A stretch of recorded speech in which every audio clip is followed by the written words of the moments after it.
উত্তরবঙ্গ ট্যুরের আমাদের এবারের এপিসোড থাকছে উত্তরা গণভবন। নাটোরে আসলাম আর নাটোরে কাঁচাগোল্লা খাবো না তা কি হয়? তাই গণভবনে ঢোকার শুরুতেই একটু হালকা আপ্যায়ন করে নিলাম।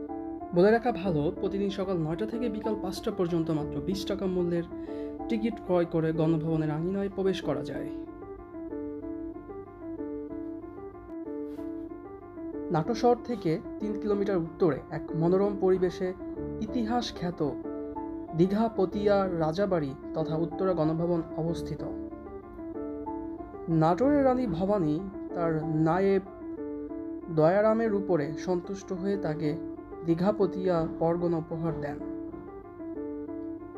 1947 সালে তৎকালীন পাকিস্তান সরকার জমিদারি প্রথা বিলুপ্ত করার পর 1952 সালে দীঘাপতিয়ার শেষ রাজা প্রতিভানাথ রায় সপরিবারে রাজপ্রাসাদ ত্যাগ করে কলকাতায় চলে যান। পরবর্তীতে 1965 সাল পর্যন্ত প্রাসাদটি পরিত্যক্ত থাকে।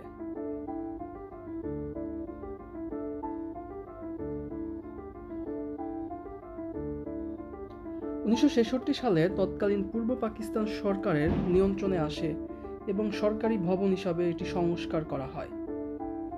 1972 সালে এটিকে উত্তরা গণভবন হিসাবে অভিহিত করা হয়। চারিদিকে মনোরম লেক, সুউচ্চ প্রাচীর পরিবেষ্টিত ছোট বড় 12টি কারুকার্য খচিত ও দৃষ্টিনন্দন ভবন নিয়ে উত্তরা গণভবন 41.51 একর জমির উপর অবস্থিত।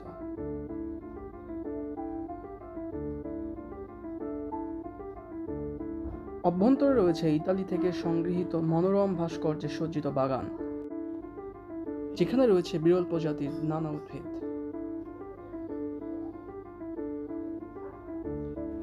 বাংলার রাজা জমিদারদের মধ্যে দীঘাপতিয়া রাজবংশ একটি উল্লেখযোগ্য স্থান অধিকার করে আছে। দয়ারাম রায় এই রাজবংশের প্রতিষ্ঠাতা। 1680 সালে নাটোরের প্রখ্যাত কলম গ্রামের এক তিলি পরিবারে দয়ারাম রায় জন্মগ্রহণ করেন। তার পিতার নাম নরসিংহ রায়। নাটোর রাজবংশের প্রতিষ্ঠাতা রামজীবন যখন পুঠিয়ার রাজা দর্পনারায়ণের অধীনে চাকুরি করতেন, সে সময় তিনি কাজ উপলক্ষে চলনবিল এলাকায় কলম গ্রামে পৌঁছেন। রামজীবন যখন পুঠিয়ার রাজা দর্পনারায়ণের ঠাকুরের অধীনে সাধারণ একজন কর্মচারী, তখন দয়ারাম তার মাসিক 8 আনা বেতনে চাকরি করতেন।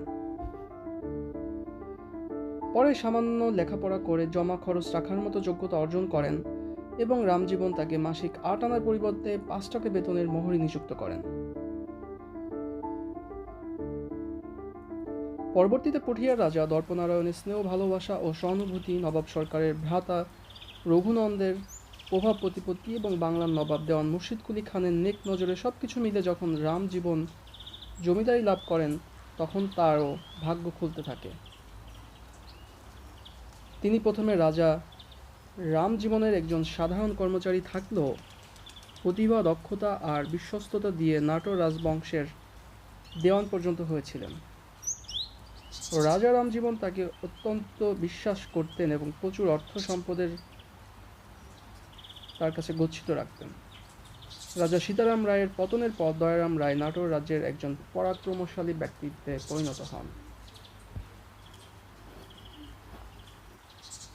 যশোরের রাজা সীতারাম রায় বিদ্রোহী হলে নবাব মুর্শিদ কুলি খাঁ নাটোর রাজ্যের দেওয়ান দয়ারামের সাহায্যে তাকে দমন এবং পরাজিত করে নাটোর কারাগারে বন্দী করে রাখেন। সীতারাম রায়কে পরাজিত করায় নবাব সরকারের দয়ারামের প্রভাব বেড়ে যায় এবং তিনি রায় রাইয়া খেতাবে ভূষিত হন। সীতারাম রায়কে পরাজিত করে তিনি মূল্যবান সম্পদসমূহ লুণ্ঠন করেন, কিন্তু সীতারামের গৃহদেবতা কৃষ্ণজির মূর্তি ছাড়া সব রামজীবনের হাতে অর্পণ করেন। দয়ারামের এহেন ব্যবহারে রামজীবন খুশি হয়ে দয়ারামকে কৃষ্ণজির মূর্তি স্থাপনের জন্য পুরস্কার স্বরূপ দীঘাপতিয়া একখণ্ড জমি দান করেন এবং বর্তমান বগুড়া জেলার সারিয়াকান্দির চন্দনবাইশা এলাকায় নোয়াখিলা পরগনা দান করেন। এটি দীঘাপতিয়া রাজবংশের প্রথম জমিদারি। পরন্ত বিকালে যখন সন্ধ্যা, তখন এই পথে যাওয়ার সময় কিছুটা ভৌতিক অভিজ্ঞতা হয়েছিল। সেই কাহিনী না হয় পরে এক সময় বলা যাবে।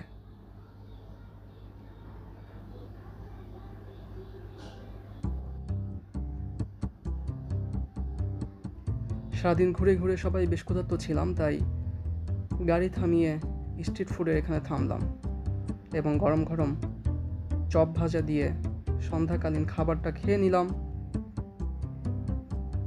সাথে চা যোগ তো আছেই। পরবর্তীতে আমরা আবার আমাদের গন্তব্যের দিকে রওনা দিলাম।